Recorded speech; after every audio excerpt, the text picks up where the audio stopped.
अरे अरे, आज बहुत ही देर हो गई। जल्दी से राजमहल जाना होगा। बहुत सारे काम पड़े हुए हैं। जल्दी खाकर निकलना होगा।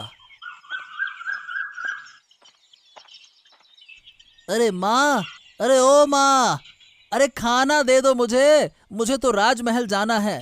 माँ, अरे क्या ये रसोई में कोई खाना नहीं है क्या? अरे इसका मतलब ये हुआ कि माँ ने खाना पकाया ही नहीं है।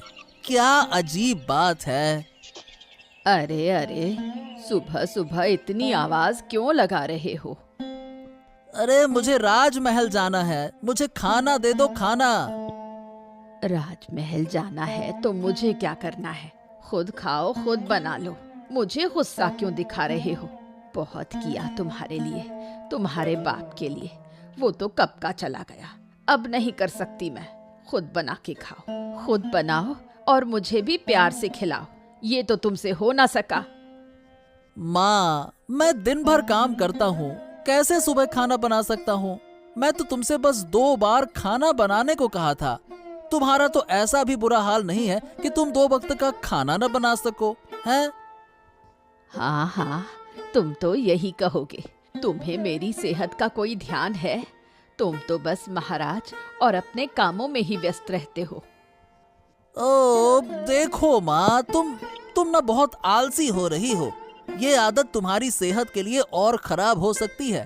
ये मैं तुम्हें पहले ही बता रहा हूँ। हाँ।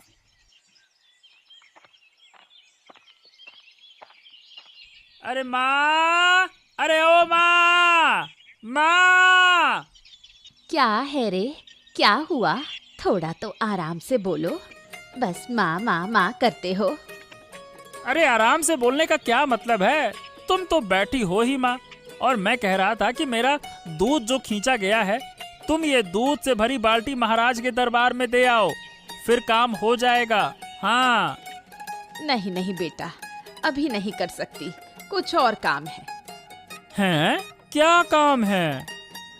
अरे है, तुम जाओ। जब तक तुम जाओगे मैं सारे काम कर लूंगी, समझे ना? जल्दी जाओ, नहीं तो शाम हो जाएगी। अरे माँ, मुझे गाय के बाड़े को साफ करना है, वहाँ सब कुछ ठीक करना है। तुम्हें थोड़ा चलने फिरने की जरूरत है, इसीलिए ये दे आओ, फिर आराम से बैठना। हाँ। अच्छा, तो तुम मुझे सिखा रहे हो? मैंने तो बहुत काम किया है आज, और अब तो मेरी उम्र हो गई है। तुम जानते हो ना, बड़े लोगों को ज्यादा काम नहीं करना चाहिए। छोटे ही काम करते हैं, उनके पास ताकत होती है। काम नहीं करेंगे तो शरीर बैठ जाएगा। जाओ बेटा, तुम ले जाओ, ज्यादा बातें मत बनाओ। अरे क्या बोल रही हो माँ? मैं तुम्हारी सेहत के लिए ही तो कहता हूँ, लेकिन तुम इतनी आलसी हो गई हो कि कुछ सुनती ही नहीं हो। ठीक है, मुझे खुद ही दूध लेकर जाना पड़ेगा। ठीक है, जाता हूँ, मैं जाता हूँ, जाता हूँ, जाता हूँ।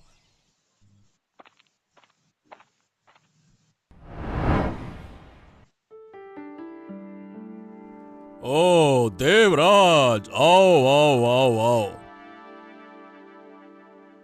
प्रणाम महाराज। शुभ प्रभात। प्रणाम। शुभ प्रभात, शुभ प्रभात। लेकिन देवराज, तुम्हारे चेहरे से तो लग रहा है कि तुम्हारी सुबह शुभ नहीं रही है। क्या हो गया देवराज? बताओ बताओ, क्यों गुस्से में क्यों दिख रहे हो? बताओ। अरे नहीं महाराज, कुछ नहीं हुआ। अब क्या कहे, सब ठीक ही है। देवराज, भूलो मत, तुम राज्य के महाराज से बात कर रहे हो।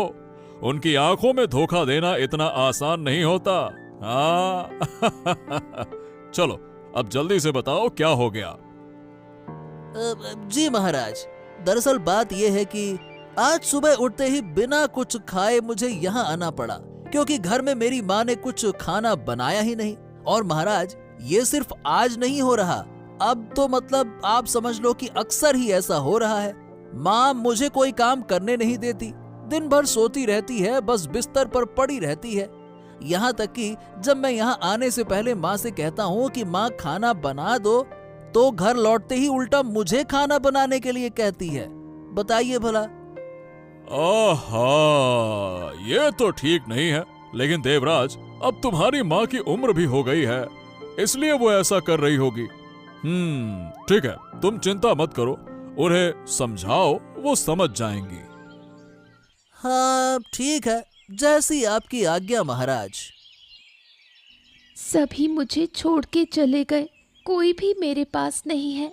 अकेले अकेले खाने का भी मन नहीं करता। माँ बाप ने मुझे अकेला क्यों छोड़ दिया? उन्हें मुझे साथ लेकर जाना चाहिए था। मैं भी आकाश का तारा बनकर उनके पास ही रहती। अरे ये पेड़ के नीचे कौन बैठा है? ओ हो, ये तो राखी है। राखी, राखी, क्या हुआ? हाँ बोलो। ऐसे अकेले क्यों बैठी हो? क्या हो गया? क्या बात है, बताओ। कुछ नहीं हुआ। हैं? तुम रो रही हो और कह रही हो कि कुछ नहीं हुआ? बताओ बताओ बताओ, क्या बात है, क्या हो गया, बताओ। असल में मुझे अपने माँ बाप की बहुत याद आ रही है। कितने दिन हो गए, उन्हें एक बार भी नहीं देख सकी। घर पर अकेले रहकर अब अच्छा नहीं लगता। लगता है मैं भी उनके जैसे आकाश में चली जाऊं। ओहो, ये सब नहीं सोचना चाहिए राखी। आओ, तुम आओ, मेरे साथ आओ। आज से तुम मेरे घर पर रहोगी, ठीक है? लेकिन अरे कोई लेकिन वेकिन कुछ नहीं। चलो, अब मैं कह रहा हूं ना कि मेरे साथ चलो तो चलो। चलो चलो चलो चलो चलो। ओफो, पूरे दिन लेटे लेटे कमर दर्द हो गई। थोड़ा चल कर आती हूँ। शाम को सड़क पर चलने से बड़ा आराम मिलता है। सूरज कितना सुंदर लग रहा है।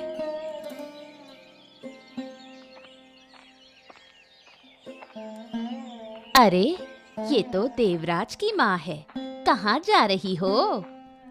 कहीं नहीं, बस थोड़ा टहलने आई थी। पूरा दिन लेटी रही, इसलिए अब थोड़ा बाहर आ गई। ओहो, मेरी भी यही हालत है।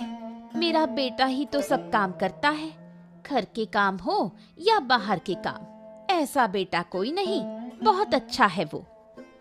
ओह, मेरे बेटे का तो कहना ही क्या। राज्य का मंत्री है।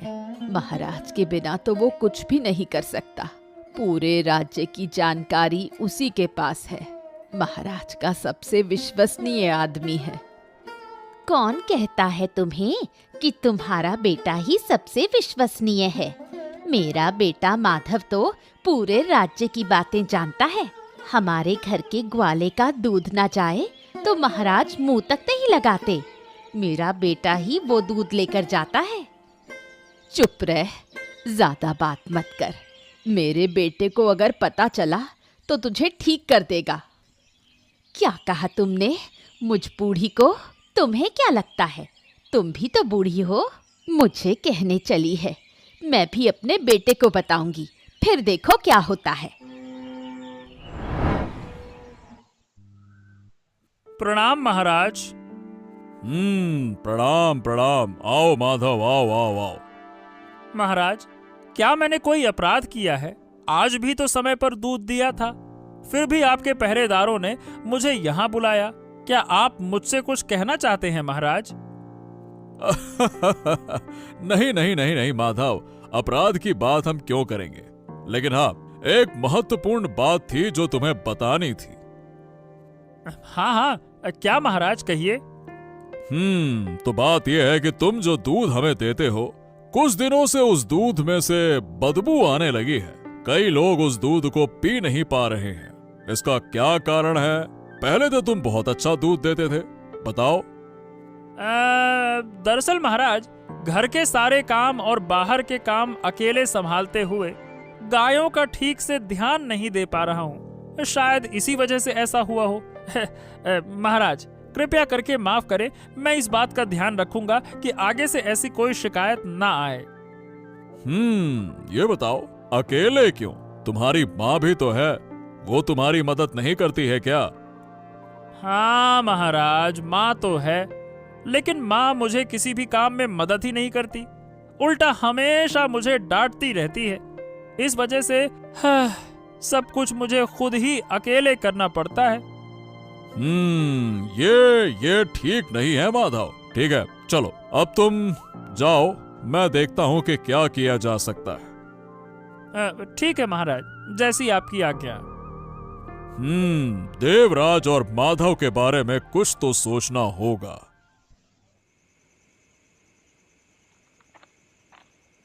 अरे देवराज, तू तो जल्दी आ गया बेटा, बहुत अच्छा। आज तो जल्दी घर लौट आया, हाथ में काफी समय है। क्यों माँ, मैं जल्दी घर लौट आया, इस वजह से तुम इतना खुश दिख रही हो, हैं? अरे तबीयत ही तो ठीक नहीं, इसलिए सोचा कि रात का खाना तो तू ही बनाएगा। हैं? मतलब क्या? मैंने कहा कि रात का खाना तू ही बनाएगा। मैं अब और नहीं कर सकती, थोड़ा सोने जा रही हूँ, तू खाना बना लेना, समझा? अरे मैं नहीं कर पाऊंगा माँ, मैं नहीं कर पाऊंगा।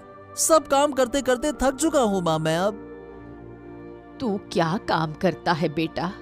बस वही महाराज के दरबार में जाकर बैठा रहता है। 2 वक्त का खाना बनाने में कितना समय लगता है, देख कर ले। मैं न खाना खाऊंगा ना ही खाना बनाऊंगा। रोज रोज की ये परेशानी अब मुझसे सहन नहीं हो रही है। सुबह भी बिना खाए निकलता हूँ और रात को भी नहीं खाऊंगा। सो जा चुपचाप, जाओ सो जा, तुझे भी कुछ नहीं करना है, जा। मुझे गुस्सा दिखा रहा है? ये मत भूल कि मैं तेरी माँ हूँ। बड़ी बड़ी बातें बोलने से पहले जरा सोच समझ के बोल। लीला, मैं निकल रहा हूं, और राखी तू अच्छे से रहना। लीला, उसे थोड़ा देख लेना, है ना? ठीक है, मैं जा रहा हूं। ठीक है, अपना ध्यान रखना। हाँ हाँ, मैं जल्दी वापस आ जाऊंगा। राखी, जा रहा हूं। ठीक है। ये क्या बेतुकी बातें कर रहा है? खुद के पास खाने के पैसे नहीं और एक लड़की को ले आया है। अब अच्छा नहीं लगता। सारा दिन काम करते करते हालत खराब हो जाती है मेरी, और दूसरी तरफ उसकी ये बेतुकी बातें नहीं रुकती। मुझे आदित्य दा के घर में इस तरह रहना अच्छा नहीं लग रहा। उन लोगों को भी परेशानी हो रही है। अरे महारानी, मैं तो कह रही थी कि सारा दिन क्या लेटी रहेगी और लेटकर मेरी शादीशुदा जिंदगी को नुकसान पहुंचाएगी? नहीं नहीं भाभी, तुम बताओ मुझे क्या करना है, मैं कर दूंगी। क्या घर में इतने सारे काम हैं, तुझे क्या दिखाई नहीं देता? मैंने तो सारी तकलीफें झेल ली, घर को अनाथालय बना दिया है। जाके उन बर्तनों को धो के ला। ठीक है, अभी जाती हूँ। हाँ जल्दी, वो काम खत्म कर, और भी काम है। हो गया भाभी, अब मुझे क्या करना है? हाँ, बाहर कितना गंदा पड़ा है, उसे धोकर सुखा दे, फिर घर को भी साफ कर। मैं थोड़ा सोने जा रही हूँ। और हाँ, ज्यादा शोर मत करना ताकि मेरी नींद ना टूटे। नींद टूट जाए तो मेरा बड़ा बुरा हाल हो जाता है। ठीक है, सब कर दूंगी। प्रणाम महाराज। अरे देवराज, तुम यहाँ? तुम तो घर जा चुके थे ना? फिर कैसे? हाँ महाराज, लेकिन घर जाकर मेरी माँ ने फिर से मुझे खाना बनाने को कहा। लेकिन मैं इतना थका हुआ था कि मुझे खाना बनाने का बिल्कुल भी मन नहीं था। जब मैंने ये कहा तो मेरी माँ ने मुझे बहुत कुछ सुना दिया। अब मेरा मन नहीं लग रहा महाराज। इस तरह मैं काम नहीं कर सकता।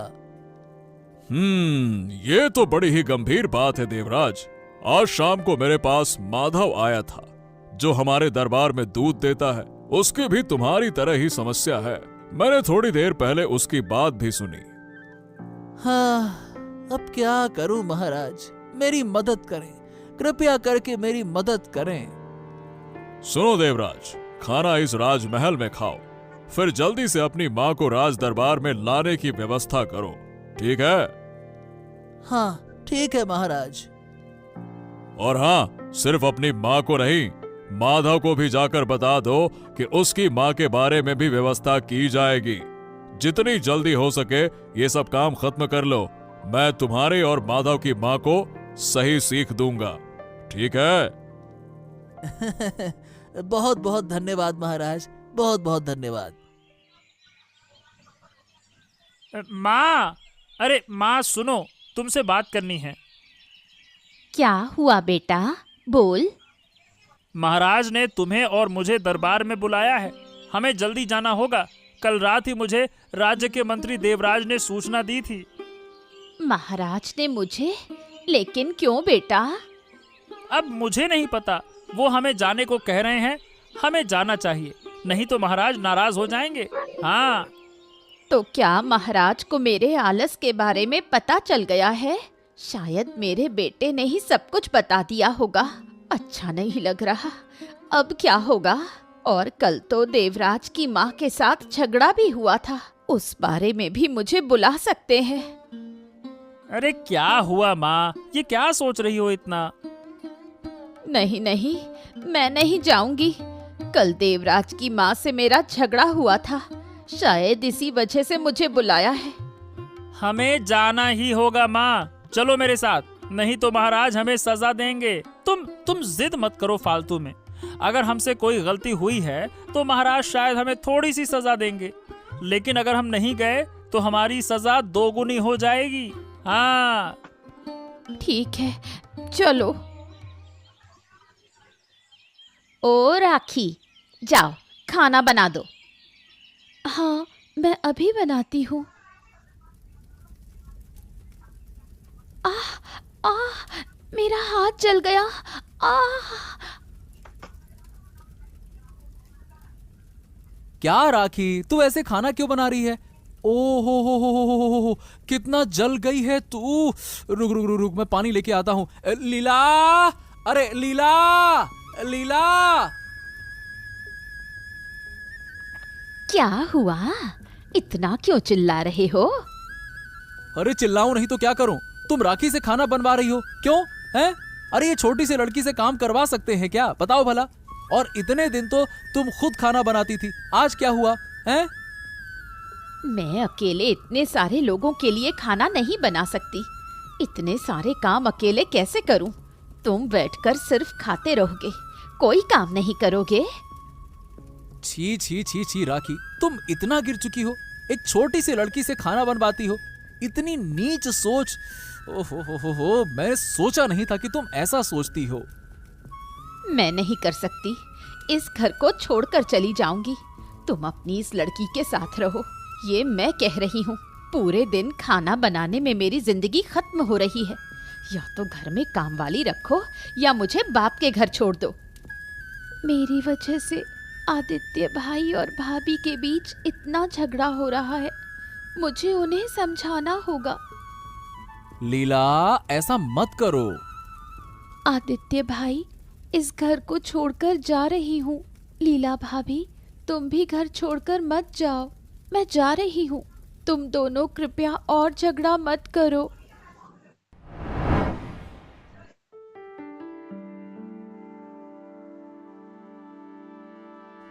प्रणाम महाराज।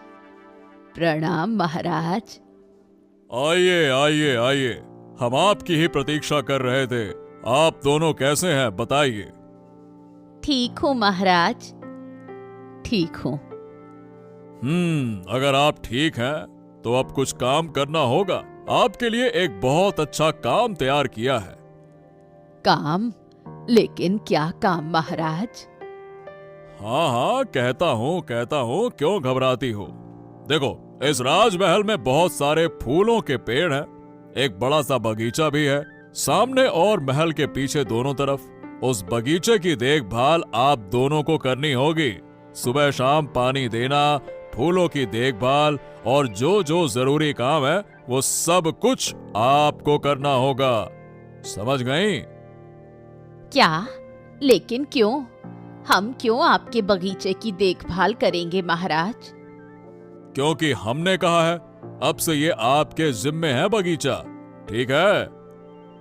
लेकिन इतना बड़ा बगीचा हम दोनों कैसे संभालेंगे? नहीं नहीं नहीं नहीं नहीं, सिर्फ बगीचा नहीं, बल्कि महल के पीछे एक खेत भी है, उसकी देखभाल भी आपको करनी होगी। वहाँ बहुत सारी सब्जियां उग चुकी हैं। महीने के अंत में आप उस खेत से जितनी सब्जियां चाहें ले जा सकती हैं। नहीं नहीं, हम ये काम नहीं करेंगे। अगर तुम ये काम नहीं करोगी तो तुम्हें मैं राज्य से बाहर निकाल दूंगा। अब तुम दोनों सोच कर बताओ, क्या तुम काम करना चाहोगी या राज्य से बाहर निकलना चाहोगी? बताओ, सब कुछ तुम्हारे हाथ में है। देवराज, आज मुझे बहुत खुशी हो रही है, समझे? अरे, मेरी माँ को महाराज ने सही तरीके से डांटा है। आज आया मजा मेरी माँ को। अरे, पूरे दिन सिर्फ बैठने के कारण शरीर में दर्द हो रहा था, फिर शरीर और भी ज्यादा खराब हो जाता था। हाँ, ये बात तो तुम बिल्कुल सही कह रहे हो भाई। जब मेरी माँ काम नहीं करती थी ना, तब मुझे इतना गुस्सा नहीं आता था जितना गुस्सा मुझे इस बात पर आता था कि उनकी तबीयत खराब हो रही थी। अरे भाई, दिन भर पड़े रहोगे तो तबीयत खराब होगी ही ना। हाँ, खैर अब तो सब ठीक है, अब चिंता की कोई बात ही नहीं है। अरे, ये राखी तो नहीं आ रही है। अरे देखो देखो देखो देखो, वो रो रही है और हाथ भी जल गया है। हाँ हाँ हाँ हाँ, तुम सही कह रहे हो। अरे राखी, इधर आओ इधर आओ इधर आओ। हाँ, बताओ क्या हुआ? क्यों मुझे बुला रहे हो तुम लोग? ये तेरे हाथ को क्या हुआ? कैसे जल गया है? दरअसल मुझे आदित्य दा अपने घर ले गए थे, मैं वहीं थी, लेकिन लीला भाभी आदित्य दा के जाने के बाद मुझसे सारे घर के काम करवा रही थी, यहाँ तक कि खाना भी बनवाया, और उसी खाना बनाने में मेरा हाथ जल गया। ये देखकर आदित्य दा बहुत गुस्से में आकर लीला भाभी से झगड़ने लगे। फिर मैं उनके घर से बाहर आ गई। क्या हमारे राज्य में ऐसा हो रहा है? मैं तुरंत जाकर महाराज को सब कुछ बताता हूँ। चलो मेरे साथ, महाराज जरूर लीला को सही सजा देंगे। चलो। महाराज महाराज महाराज, एक अहम बात आपको बतानी है महाराज। क्या बात है देवराज? बोलो, क्या कहना चाहते हो? महाराज, अभी कुछ देर पहले हम राखी से मिले। देखिए महाराज, राखी के हाथों में जलने के निशान हैं। क्या हुआ राखी? क्या बात है? कैसे हुआ ये सब? महाराज, मैं एक अनाथ लड़की हूँ। उस दिन जब मैं दुखी होकर पेड़ के नीचे बैठी थी, आदित्य दा ने मुझ पे दया करके अपने घर में रहने के लिए कहा, लेकिन लीला भाभी इसे बिल्कुल सहन नहीं कर पाई और उसने मुझसे बहुत सारे काम करवाए, यहाँ तक कि खाना भी बनाने को कहा, और खाना बनाते समय मेरा हाथ जल गया। ठीक उसी समय आदित्य दा घर लौटे और ये देखकर बहुत गुस्से में लीला भाभी से झगड़ने लगे। फिर क्या हुआ? झगड़ा बढ़ता देख मैंने उनसे कहा कि मैं यहाँ से जा रही हूँ, नहीं तो लीला भाभी आदित्य दा को छोड़कर अपने पिता के घर चली जाती। तो हमारे राज्य में ऐसा अन्याय बिल्कुल भी सहन नहीं किया जाएगा। हम स्वयं जाकर उस लीला को सजा देंगे। महाराज, आपको इतना कष्ट उठाने की जरूरत नहीं है, मैं स्वयं देख लूंगा ना, आप निश्चिंत रहिए। नहीं नहीं नहीं नहीं देवराज, बहुत समय हो गया है मुझे महल से बाहर निकले हुए। हम खुद लीला के घर जाते हैं, तुम लोग भी मेरे साथ आओ। जैसी आपकी आज्ञा महाराज।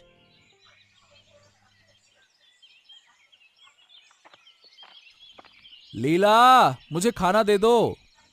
मैंने कुछ नहीं पकाया, अगर तुम्हें भूख लगी हो तो खुद बना लो या फिर काम करने वाला लाओ। क्या तुमने खाना ही नहीं पकाया? अरे ये सब क्यों कर रही हो लीला? इससे हमारे घर में और ज्यादा झगड़ा होगा। आदित्य, लीला, अरे कहाँ हो तुम लोग? बाहर आओ। कौन है जो इस समय हमें बुला रहा है? रुको, ये महाराज हैं। हाँ लीला, तुम्हारे पापों की सीमा अब बढ़ चुकी है। लेकिन मेरे राज्य में कोई लड़की पर अत्याचार नहीं करेगा। ये मैं बिल्कुल भी बर्दाश्त नहीं करूंगा। तुमको हम राज्य से निकाल रहे हैं। बाहर निकल जाओ इस राज्य से। नहीं नहीं महाराज, मैंने कुछ नहीं किया। हमें पूरी सच्चाई पता है। राखी ने हमें सब कुछ बता दिया है। कैसे तुमने उससे सारे काम करवाए और उस पर अत्याचार किया, हमें सब कुछ पता है। महाराज महाराज महाराज महाराज, मैं आपके कदमों में गिरता हूँ। आप मेरी पत्नी को राज्य से बाहर ना करें। मैं उससे बहुत प्यार करता हूँ महाराज, ऐसा ना करें। देखा तुम्हारे पति ने तुम्हारे लिए कैसे माफी मांगी, जबकि तुम्हारे द्वारा किए गए सारे जुल्मों के बावजूद वो तुम्हारे लिए माफी मांग रहा है। समझ रही हो? हाँ महाराज, अब मैं अपनी गलती समझ गई हूँ। कृपया मुझे माफ कर दे। राखी, मुझे माफ कर दो। अब से तुम हमारी बेटी हो। हमारे घर कोई बच्चा नहीं, अब से तुम हमारी इकलौती बेटी हो।